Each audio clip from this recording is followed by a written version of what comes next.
¿Aló? Bueno, sí, yo sí la escucho porque estoy con audífonos. ¿Lo Ahora sí puedes? se le escucha un poquito mejor, doctor. Ya. Bien, semiología de los movimientos involuntarios. La afectación de los ganglios basales genera movimientos involuntarios, ¿no? Los ganglios basales forman el sistema extrapiramidal. ¿Quiénes son los ganglios basales? Los ganglios basales son estructuras profundas a nivel de los núcleos grises profundos, más conocido como ganglios basales, pero técnicamente su verdadero nombre son núcleos basales. Es un corte transversal. Esta es la parte anterior, esta es la parte posterior. Estamos viendo los ventrículos laterales. Acá estamos viendo el tercer ventrículo. Esta estructura que está acá es el tálamo del lado derecho, el tálamo izquierdo. Bien. El piso de los ventrículos laterales está formado por el núcleo caudado. Luego más abajo hay un rombo que contiene el núcleo lenticular. El núcleo lenticular tiene tres partes. La parte más periférica, putamen. La parte intermedia, globus pálido externo. Y luego tenemos el globus pálido interno. Lo mismo acá, todo es núcleo lenticular. Globus pálido interno, globus pálido externo y el putamen. Ustedes ven acá, el putamen se une íntimamente con el núcleo caudado, específicamente con la cabeza del núcleo caudado. Estas comunicaciones se llaman estría. Por eso que en muchos libros, a la unión de la cabeza del núcleo caudado con el putamen se le llama el estriado. O sea, hablar de estriado es hablar del núcleo caudado con el putamen. El tálamo no forma parte de los ganglios basales. Sí forman los ganglios basales, pero no forma parte del sistema extrapiramidal. O sea, forma parte del ganglio basal, claro, pero el tálamo es una aduana. Recibe aferencias visuales, recibe aferencias auditivas, recibe aferencias sensitivas, recibe conexiones cerebelosas, ¿no? Y también de paso recibe aferencias del sistema extrapiramidal. En conclusión, el tálamo pertenece a los ganglios basales, pero no pertenece al sistema extrapiramidal, porque solamente lo recibe y lo transmite, ¿no? ¿no?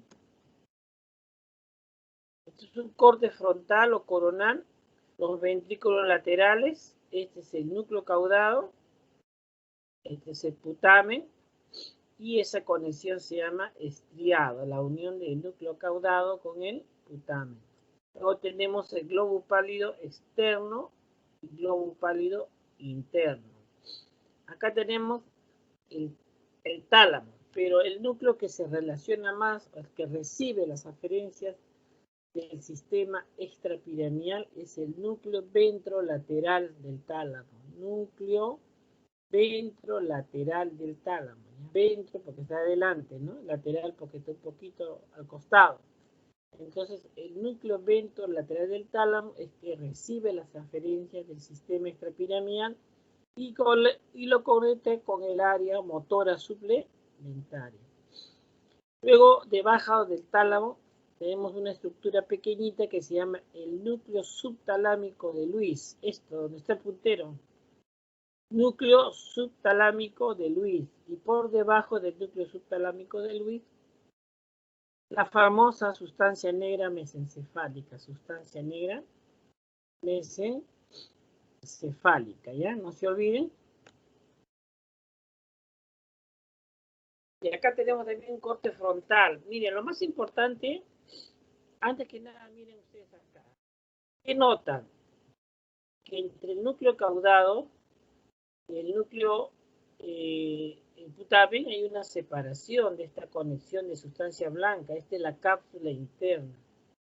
La cápsula interna tiene el brazo anterior y el brazo posterior. Por el brazo posterior baja la vía piramidal que viene de arriba, del área 4 de Brodmann, la vía córtico-espinal, córtico-espinal, ¿no? O vía piramidal, por ahí desciende, ¿ya? Entonces, esta estructura que parece un boomerang es la cápsula interna. Acá está. Esto de rojo es la cápsula interna. Justo está bajando la fibra de la vía piramidal, la vía córtico-espinal, que se origina en el área 4 de Brodmann, ¿no? Llega hasta la médula. Luego, hacia arriba y al costado tenemos el núcleo caudado, la cabeza del núcleo caudado, que es el piso del ventrículo lateral, de color lila. Y también se conecta con unas estrías, que no se ve acá, unas estrías, se conecta con el putamen. Entonces, la unión del putamen con el núcleo caudado es el estriado. Luego, esta estructura es el núcleo, bueno, lenticular es todo, sino que esta parte es el globo pálido externo y el otro el globo pálido interno. El núcleo lenticular se llama a todo este triangulito, ¿no?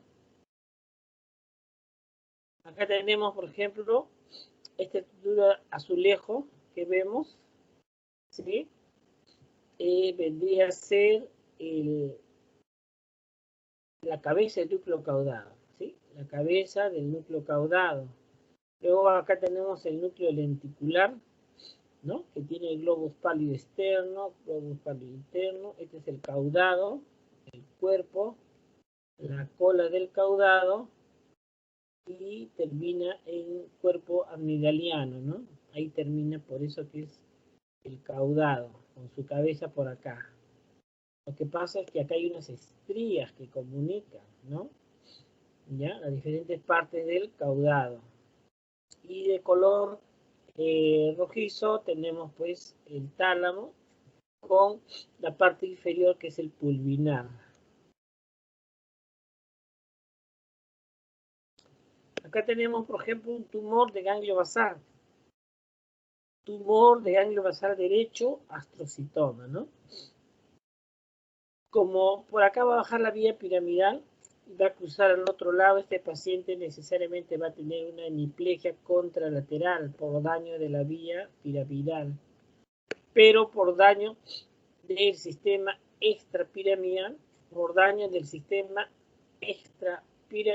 va a tener también movimientos involuntarios contralaterales, por ejemplo, temblor, corea, atetosis.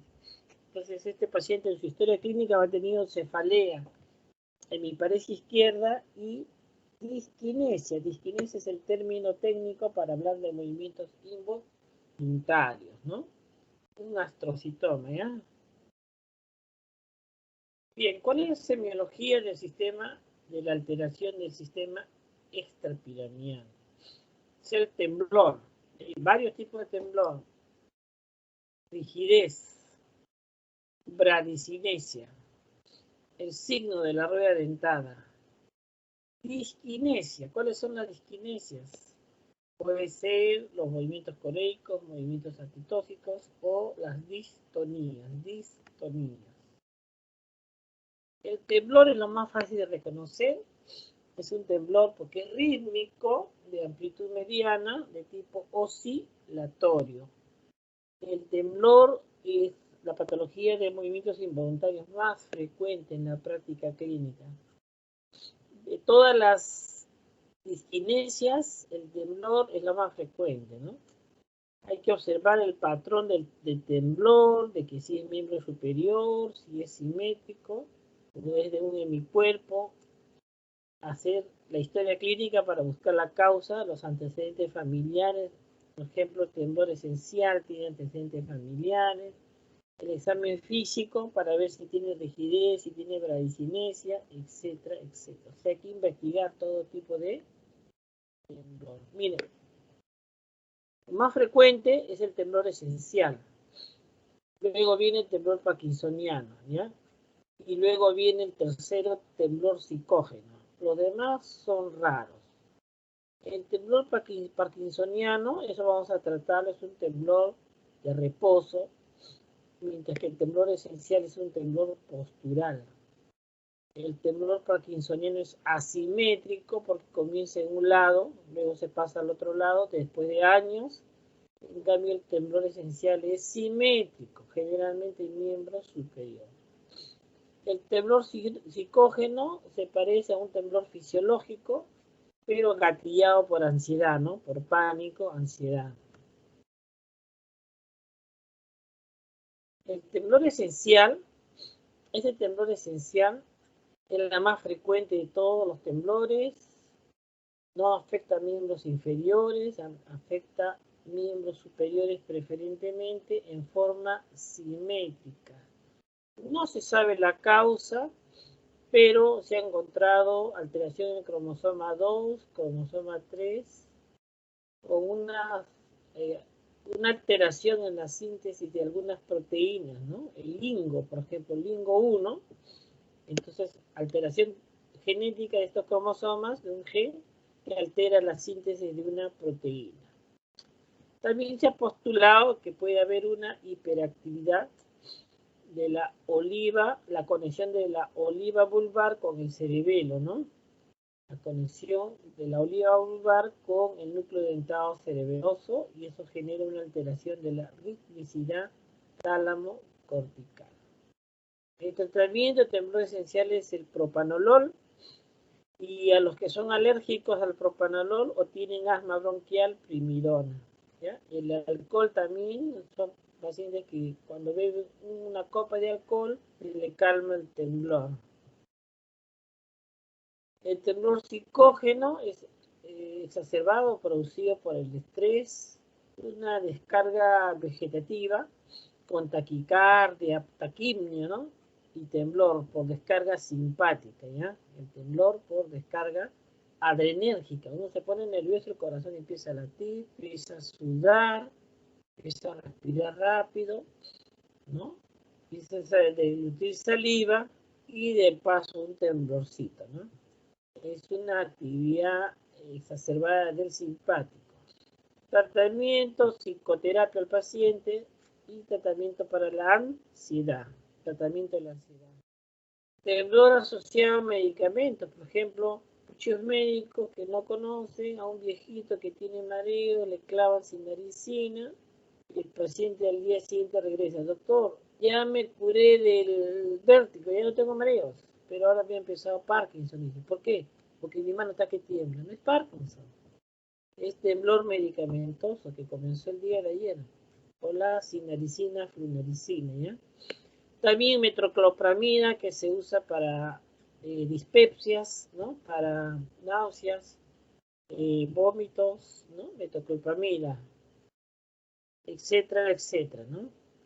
Y al temblor que se produce por terapia antiasmática con beta-adrenérgicos, ¿no? Salbutamol, salmeterol, todos ellos pueden generar un temblor por medicación.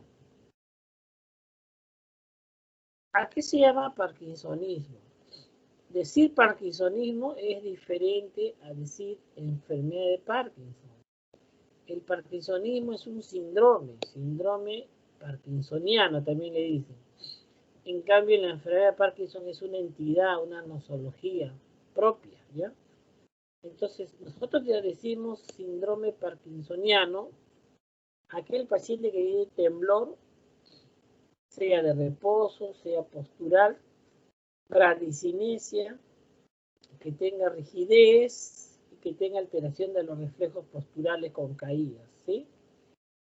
4 componentes del parkinsonismo: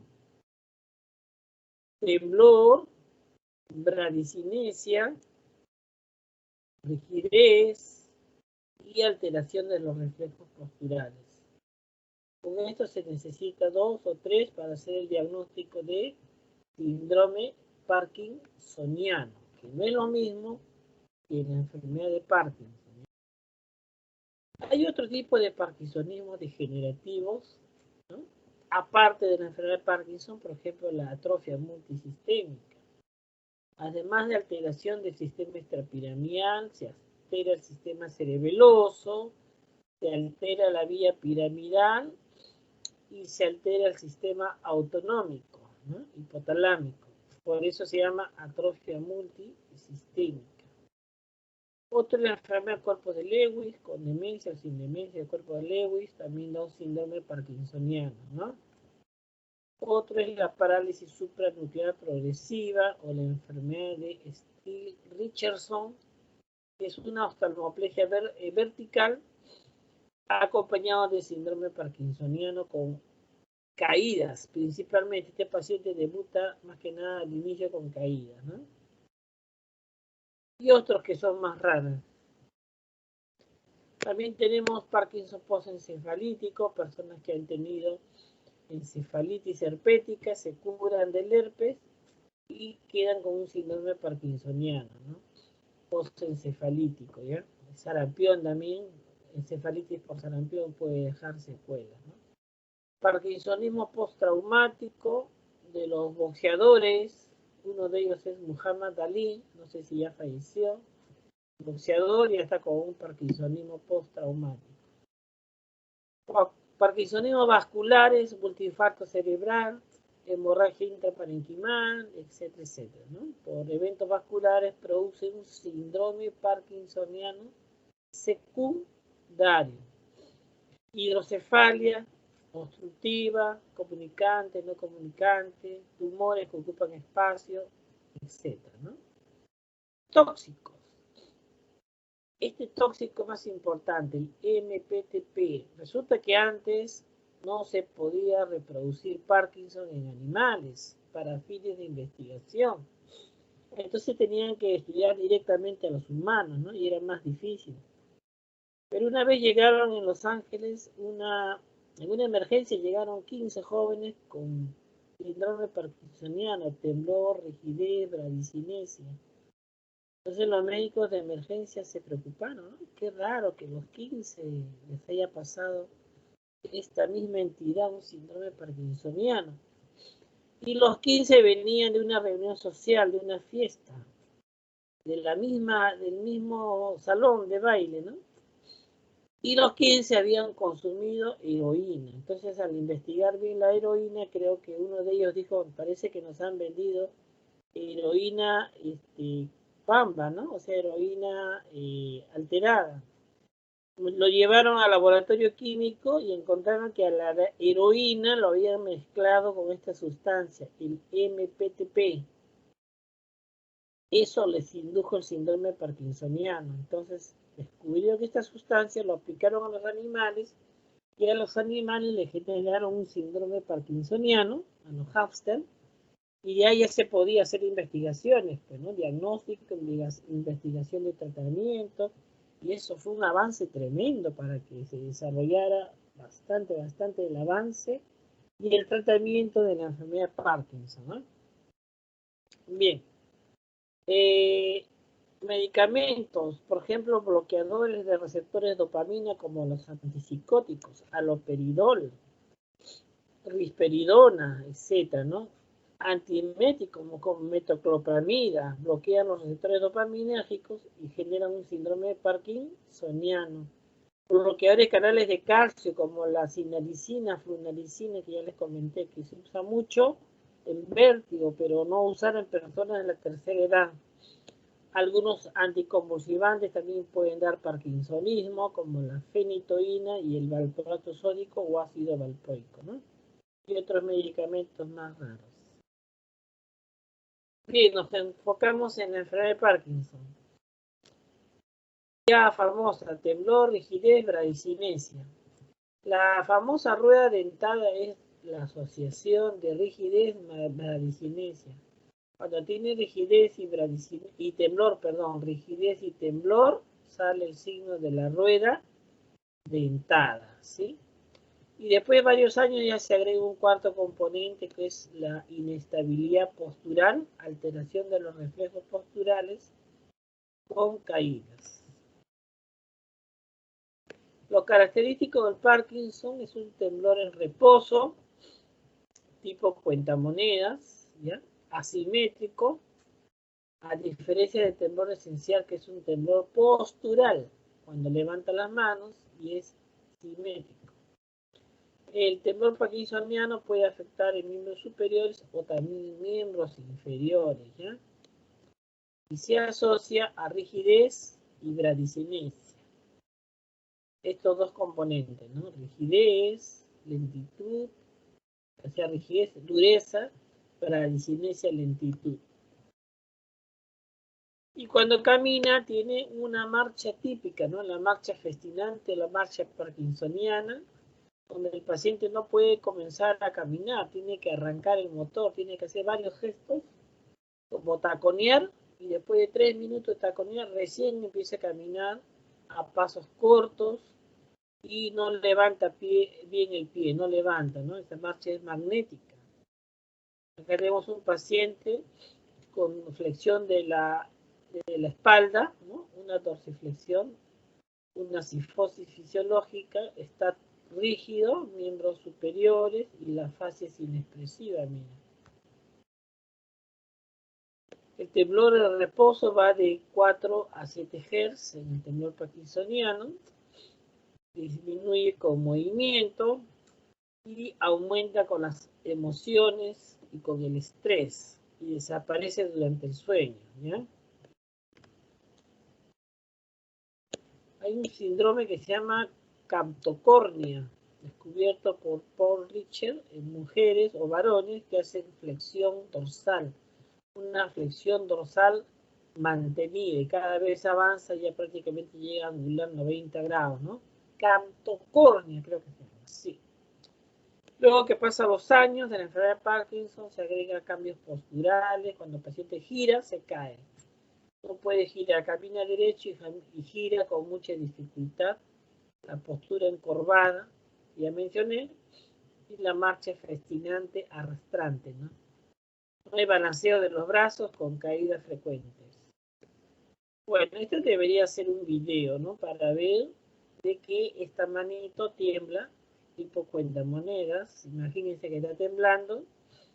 Miren, el pie también está temblando, con un poquito de torsión de este pie, tipo distonía, ¿no? Y también distonía del cuello, ¿ya?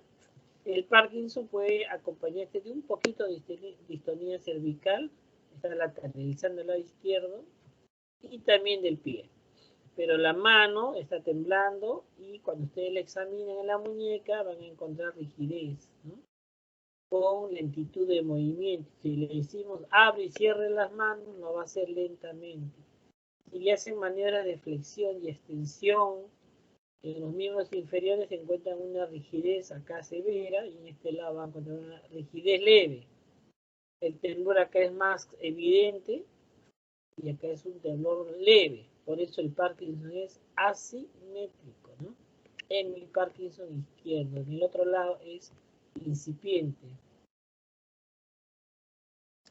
Los pacientes tienen una disartria, no se les entiende bien, monótona, y también tienen hipofonía, no hablan con voz alta, bien bajita, ¿no? Que no se les entiende, ¿ya? Hipofonía. El Parkinson no tiene déficit motor, por eso que esa rigidez, esa hipertonía es tipo rigidez. En cambio, en el ACV, alteración de la vía piramidal, tenemos rigidez tipo espasticidad, porque tiene déficit motor, lesión piramidal. Acá no, es rigidez, es hipertonía tipo rigidez. Escritura pequeña, micrografía, para diferenciarlo de los cerebelosos que tienen macrografía. Síntomas vegetativos como estreñimiento y dificultad para la micción.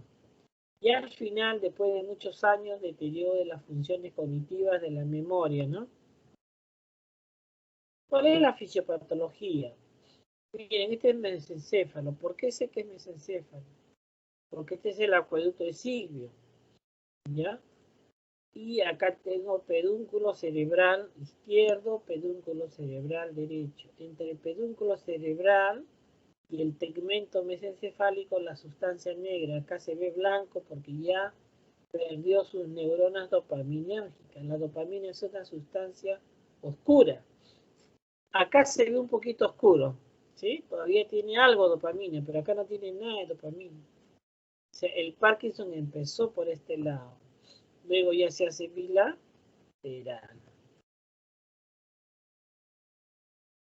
A ver, Milagros, concéntrate en este gráfico, ya, porque es un gráfico bien complicado, pero te voy a pedir al final que lo repitas, ¿sí? Sí, doctor, está bien. Ya. Y cualquiera también de los estudiantes, ¿eh? Ana también, que esté atenta, ¿ya? Ya. Mire, toda la corteza cerebral, frontal, parietal, temporal, occipital, manda conexiones, aferencias, hacia el estriado. Yo les dije que el estriado es la unión del caudado con el putano, ¿sí? Ahora, acá hay dos vías, la vía corta y la vía larga. Entonces, la vía corta es más fácil. La corteza cerebral estimula al estriado.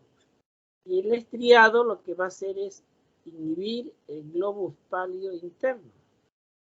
Y el globus pálido interno va a volver a inhibir al tálamo, una inhibición tónica. Normalmente el tálamo tiene una excitación de la corteza motora, frontal, corteza, área motora, ¿no? Frontal, área 4. Entonces, el tálamo lo que hace que es estimular o excitar a la corteza motora, área 4 de Brodmann, ¿sí? Donde comienza la vía piramidal. Pero gracias a esta inhibición tónica, entonces se modula, hay un equilibrio, ¿no?, entre la excitación talámica fisiológica y la inhibición del globus pálido interno. Este equilibrio mantiene que el paciente tenga un movimiento fino, un movimiento sin anormalidades, ¿sí?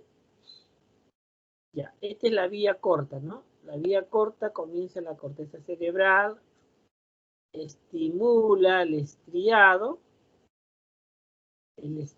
inhibe el globo pálido interno, y el globo pálido interno vuelve a inhibir al tálamo, al núcleo ventrolateral del tálamo, para que se regule o se disminuya la excitación talámica fisiológica, ¿no?, habiendo un equilibrio. Ahora, ¿cuál es la vía alterna? La vía alterna es más larga, porque mira, la vía alterna viene de dos fuentes, de la corteza cerebral y de la sustancia negra mesencefálica, la pars compacta. Hay una estimulación dopaminérgica. Receptores D1 son agonistas y receptores D2 son antagonistas. Pero al llegar al núcleo caudado, lo que al final predomina es una inhibición, al estriado, perdón, en general, estriado. Al llegar al estriado, lo que genera es una inhibición que se conecta con el globo pálido externo. Y el globo pálido externo baja hasta el núcleo subtalámico de Luis. Y el núcleo subtalámico de Luis lo que va a hacer es estimular al globo pálido interno, ¿sí? Y el globo pálido interno va a inhibir al tálamo. Entonces la vía larga tiene dos entradas, dos aferencias: la corteza cerebral, la sustancia negra mesencefálica, se va al globo pálido externo, no se conecta con el globo pálido interno, sino que desciende al núcleo subtalámico, y el núcleo subtalámico recién estimula al globo pálido interno para hacer una inhibición tónica al tálamo, ¿no?, y regularlo, ¿ya? Entonces, en la enfermedad de Parkinson el problema comienza en esta aferencia, la aferencia que viene de la sustancia negra. Esto está defectuoso. Por lo tanto, esta inhibición, ¿no?, porque siempre la D2, dopamina 2 de D2 supera el D1, siempre es mayor D2 que D1. Entonces ya no se genera una inhibición. Esta inhibición se pierde. Por lo tanto, el globo pálido externo se excita. Y este va a excitar al globo pálido interno y el globo pálido interno va a excitar en vez de inhibir al tálamo y el tálamo va a aumentar su excitación fisiológica y el paciente empieza a temblar, ¿no? Tiene disquinesia. Disquinesia porque los sistemas inhibitorios están disminuidos, disminución de los sistemas inhibitorios, ¿bien? Los neurotransmisores inhibitorios por lo general, acá es dopamina 2, pero acá es la GABA, ácido gamma aminobutírico. En cambio, los excitatorios que vienen con el dopamina 1 o de la corteza cerebral, especialmente la corteza cerebral es el glutamato, ¿no? Glutamato. Entonces, tenemos la vía corta y la vía larga, ¿no? La vía alterna larga. A ver, Milagros, explícame la vía corta.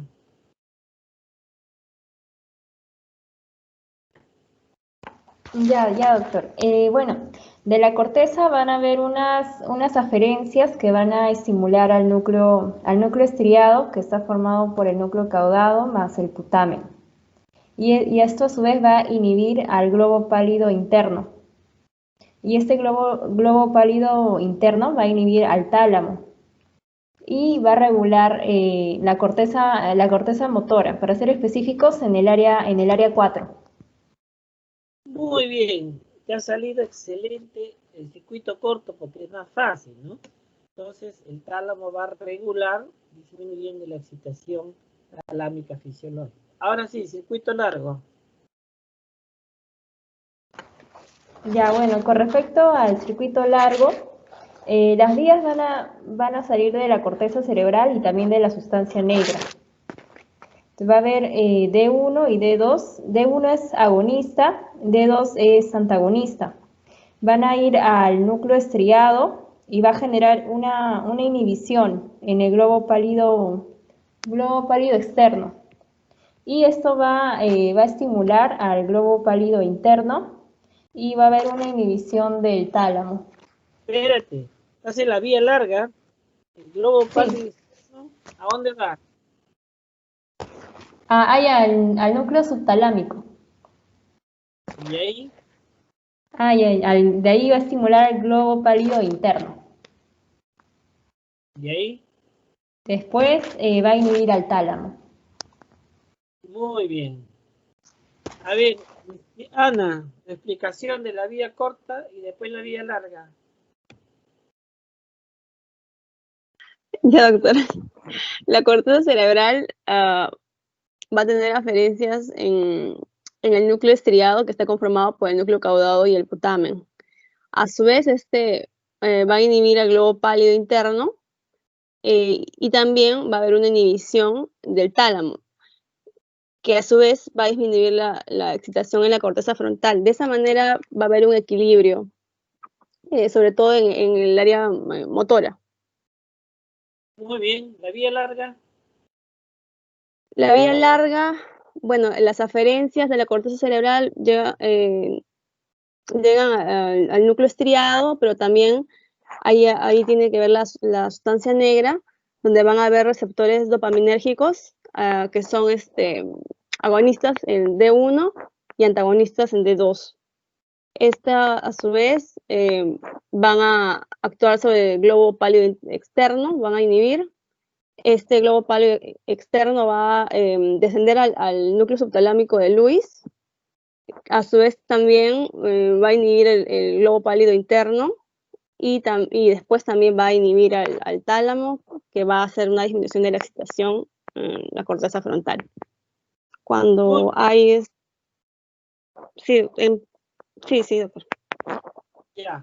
El neurotransmisor excitatorio, ¿cuál es? ¿El que viene en la corteza cerebral? Dijo... Ay, no. Disculpe, doctor. Hay GABA. Y la dopamina es dual, ¿no? Dual. Predominio de la inhibición. De D2. Muy bien, los felicito. Mira, un paciente se le dice sonría, no puede. Moléstese, no. Silba, no puede, no puede. Mira, le damos levodopa, carbidopa, ya está. Le damos tratamiento. Por eso se dice que para tú diferenciar un síndrome parkinsoniano de una enfermedad de Parkinson, dale levodopa. Le das levodopa, se mejora. Si no mejora nada o muy poco, es un síndrome parkinsoniano, parkinsonismo secundario, ¿ya? La auténtica enfermedad de Parkinson responde muy bien con levodopa, como en este caso, ¿no? Bien, distonía, ¿qué son? Movimientos que comprometen porciones del cuerpo que generan cambios de postura o posturas distorsionadas de las extremidades y del tronco por un excesivo tono muscular, ¿no? Tono muscular incrementado, ¿ya? Acá tenemos una distonía generalizada, miren, retrocólisis del cuello, el cuello hacia atrás, flexión del hombro, del brazo, el brazo está flexionado hacia arriba, dorsiflexión de la mano está flexionada hacia atrás, ¿sí? Y tenemos pues también flexión pélvica y de la rodilla, ¿no? Este paciente no puede caminar porque se va a tropezar, distonía generalizada.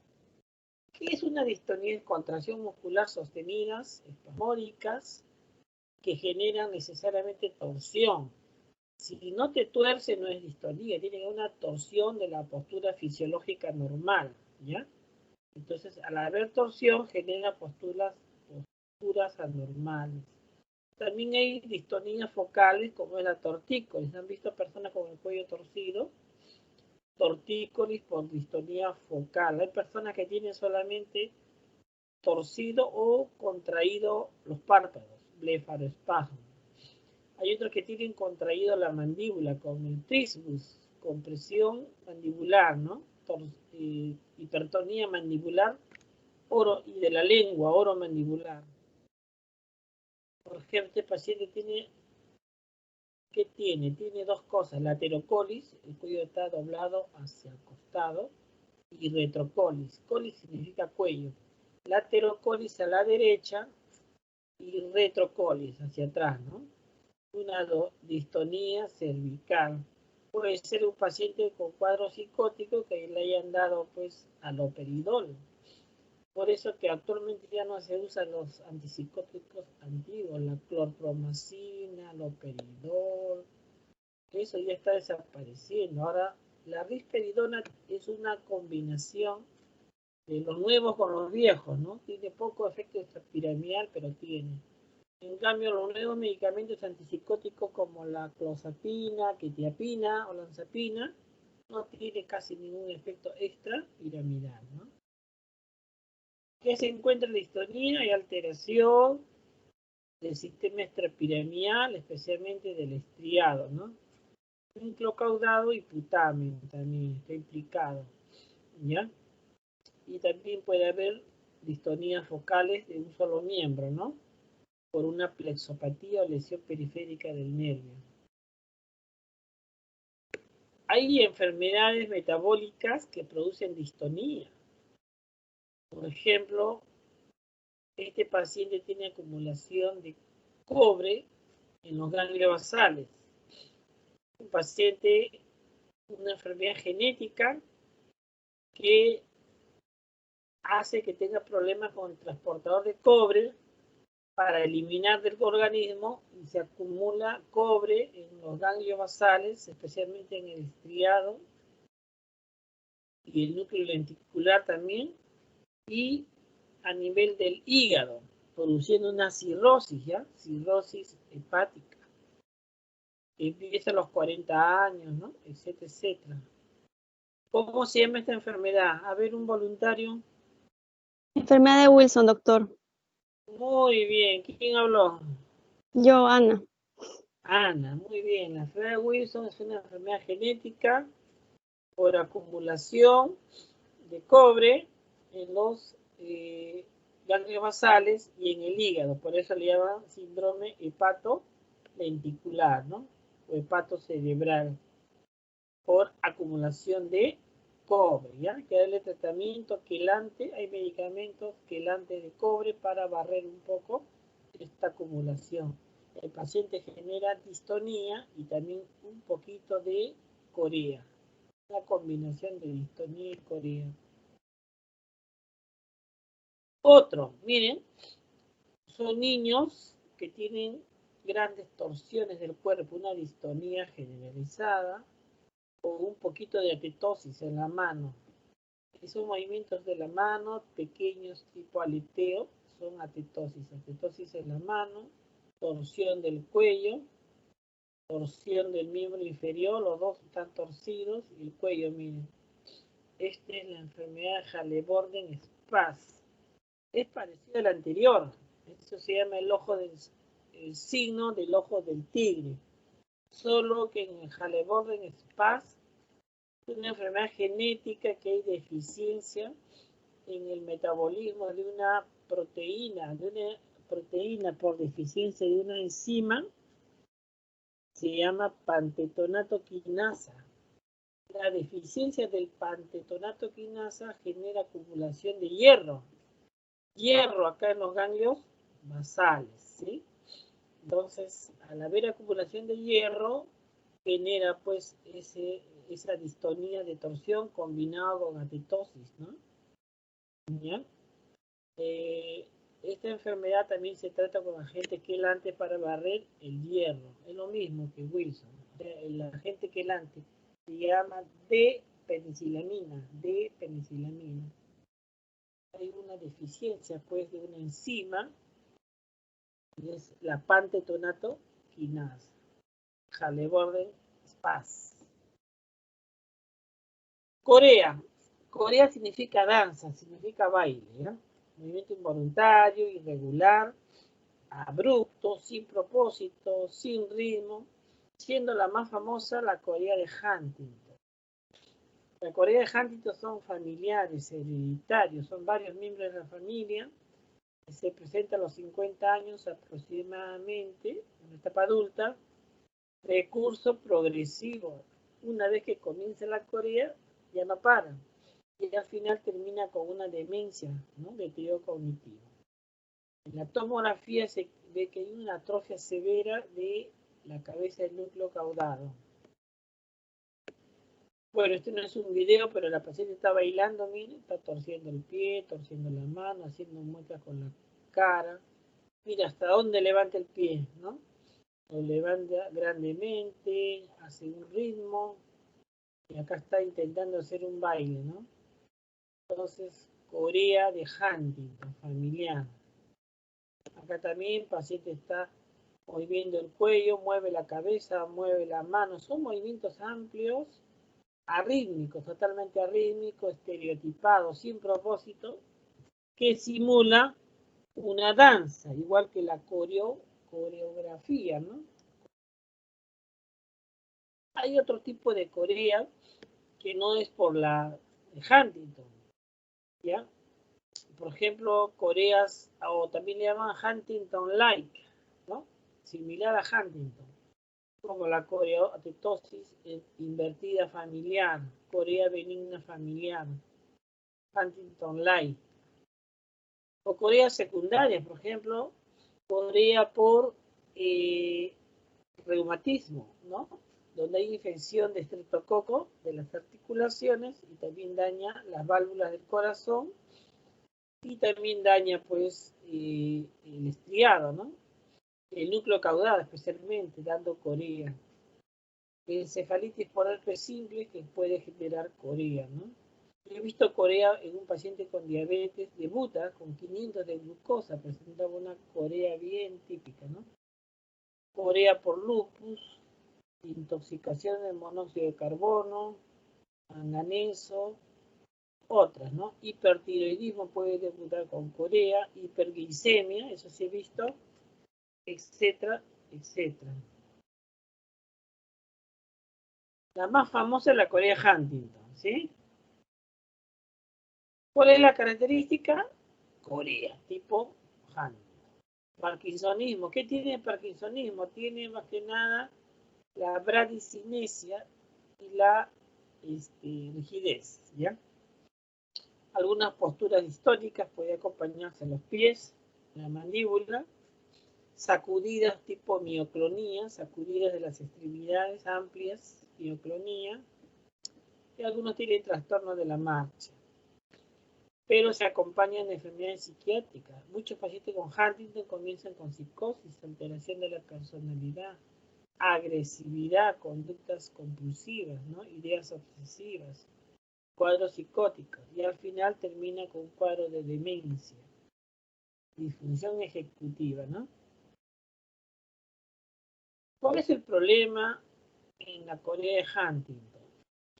El principal problema en la Corea de Huntington es una atrofia de la cabeza del núcleo caudado, principalmente, ¿no? En su conexión con el putamen.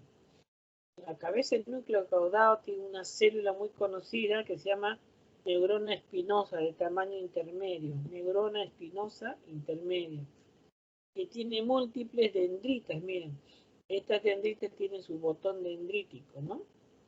Entonces, estas dendritas son neuronas GABAérgicas y están conectados con las neuronas dopaminérgicas.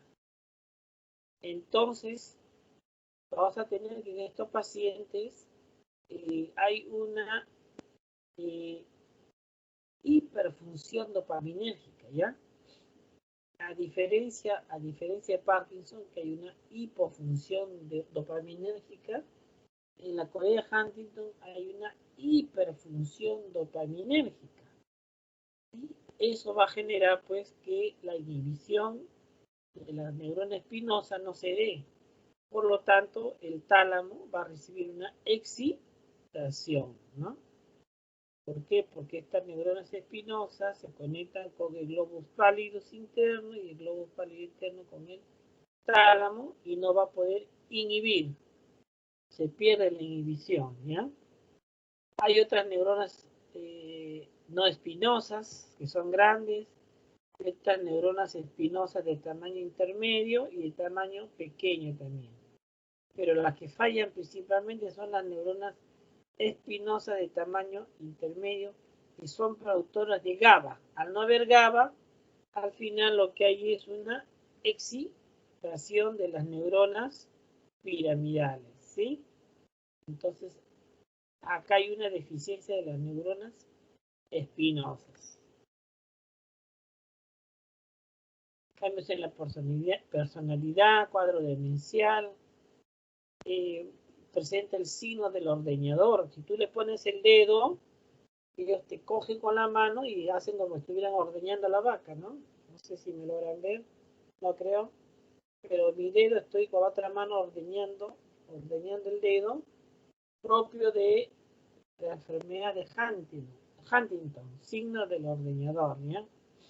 No pueden conservar una contracción sostenida. Lo sueltan, lo abren, lo sueltan, lo abren. Sueltan, contrae, sueltan, contrae. Afecta la cara y el tronco. Hay otro tipo de corea postestreptocócica. Es un niño que tiene faringitis, amigdalitis, fiebre. La mamá lo lleva al médico, le dan su antibiótico y en el momento que baja la fiebre, que baja la amigdalitis, empiezan unos movimientos involuntarios tipo corea. La mamá se asusta, lo trae al médico, pediatra y dice, señor, ya, entonces debe ser un estreptococo. Le hace estudio de antistreptolicina O, que es un marcador para estreptococo positivo. Lo que pasa, señora, es que el estreptococo que ha dañado su faringe está dañando también el núcleo caudado. Entonces vamos a darle tratamiento. Le das un poquito neuroléptico para la corea de Huntington, ¿no? Y de Sydenham, de los dos, Sydenham. Y le das corticoides y se mejora, ¿no? Después lo suspendes porque es algo transitorio. No es hereditario, es postinfeccioso, de presentación aguda, curso benigno, ¿ya? Los embivalismos son movimientos que arrancan de las extremidades proximales, ¿no? Como lanzando una bala, y del pie como pateando una pelota de larga distancia, ¿no? Son movimientos que arrancan aproximadamente de todo el miembro superior de un lado del cuerpo y todo el miembro inferior. Son movimientos de gran amplitud, proximales, por daño contralateral. ¿Dónde está el daño? En el núcleo subtalámico de Lewis. Por ejemplo, infarto en los diabéticos, ¿no? Infarto del núcleo subtalámico de Lewis derecho va a producir un hemivalismo izquierdo, ¿ya? Y generalmente causa vascular o por hiperglicemia. Afecta la mitad del cuerpo y hace como lanzamiento de las extremidades, ¿no? De un hemicuerpo, secundario por accidente cerebrovascular. Tanto la corea como el hemivalismo responde muy bien al operidol. Recuerden, en Parkinson no se usa el operidol, más bien está contraindicado. En corea y hemivalismo sí. Atetosis, movimiento de la mano, tipo choro, el signo del choro, o de baile de la hawaiana, con las manitos que tuerce, ¿no? Ese se llama atetosis. Mira las diferentes torsiones de la mano, ¿no? Y esto, atetosis, son problemas genéticos como la atetosis doble congénita. Y por último, los tics motores. La mayoría de los niños tienen tics, como parpadear, hacer muecas, crispar la nariz, mover la cabeza, encoger los hombros, cerrar los ojos a cada rato, abrir la boca, rotación del cuello, contracciones de los músculos abdominales, ¿ya?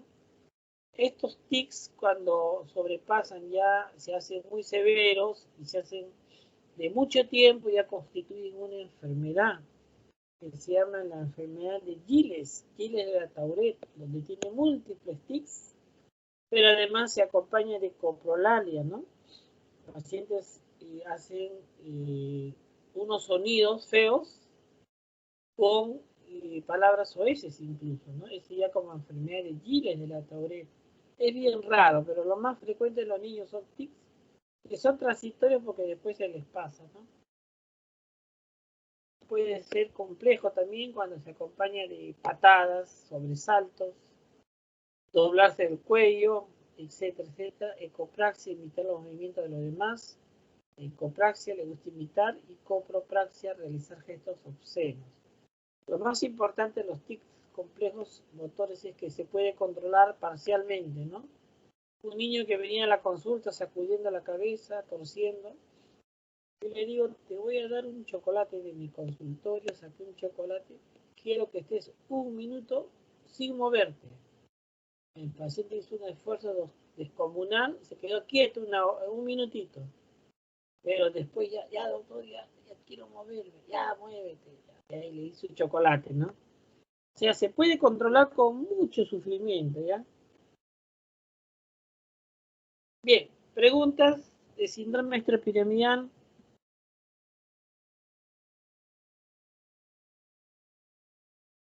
Preguntas, Ángelo, preguntas. Doctor, si quiero solo diferenciar el temblor del extrapiramidal con el cerebeloso, solo el temblor. Ya, el temblor extrapiramidal, sea Parkinson o sea temblor esencial, son rítmicos, ¿no? El Parkinson es de reposo, el temblor esencial es de postura, pero el temblor cerebeloso es un temblor cinético que se presenta durante el movimiento. Por ejemplo, dices a un paciente cerebeloso, sácame el foco. Se sube a la silla y a la hora que quiere sacar el foco tiembla su mano, porque está haciendo una postura, una intención, temblor intencional, se le cae el foco como 10 veces, ¿no? Entonces, es un temblor que presenta durante el movimiento, en el pleno movimiento, y que se empeora a la finalización del movimiento. Por eso cuando hay la dismetría índice de nariz, al final hay una descomposición del movimiento que vendría a ser el temblor cerebeloso, ¿no? Temblor cerebeloso. Pero muy buena la pregunta. A ver, Milagros, tu pregunta.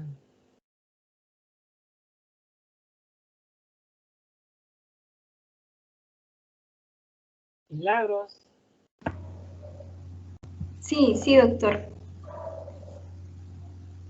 No lo entendí muy bien eso del signo del ojo de tigre, doctor. Si me podría explicar un poquito más de eso. ¿Ya? No se ve esta parte negra, ¿no? Este color gris que se ve estriado. Acá vemos que esta parte está oscurecida por la acción de cobre Wilson y de hierro en la enfermedad de Halle-Borden-Spass.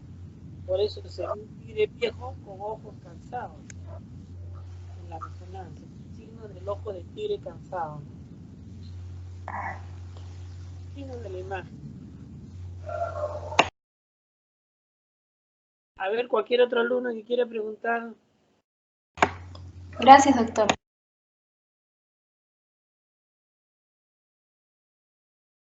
Ana, ¿alguna pregunta?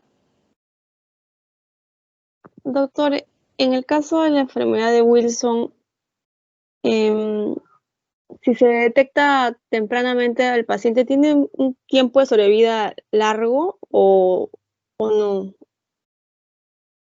Claro, le da a Que esta gente que tiene no, penicillamina para que no se acumule mucho cobre y le da tratamiento sintomático. Pues si tiene distonía, le da biperideno, y si tiene mucho movimiento tipo coreico, le das también un poquito de... Hay un medicamento que se usa para esto, que se llama la tetrabenazina, ¿no? Tanto para Huntington como para otro tipo de corea, ¿no? Son sintomáticos, pero no hay ningún tratamiento curativo.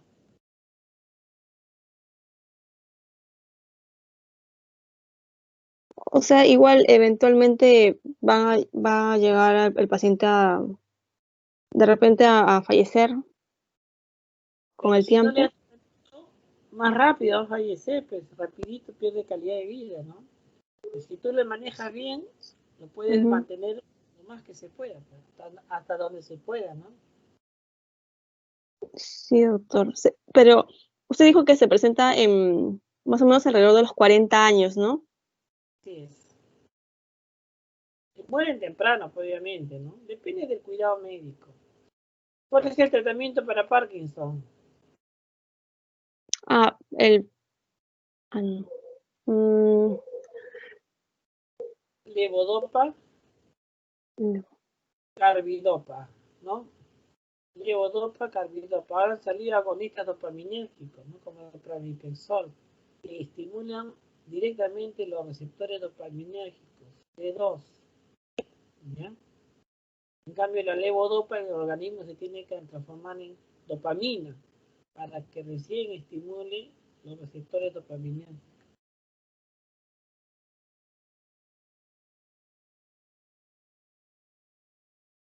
¿Alguna pregunta?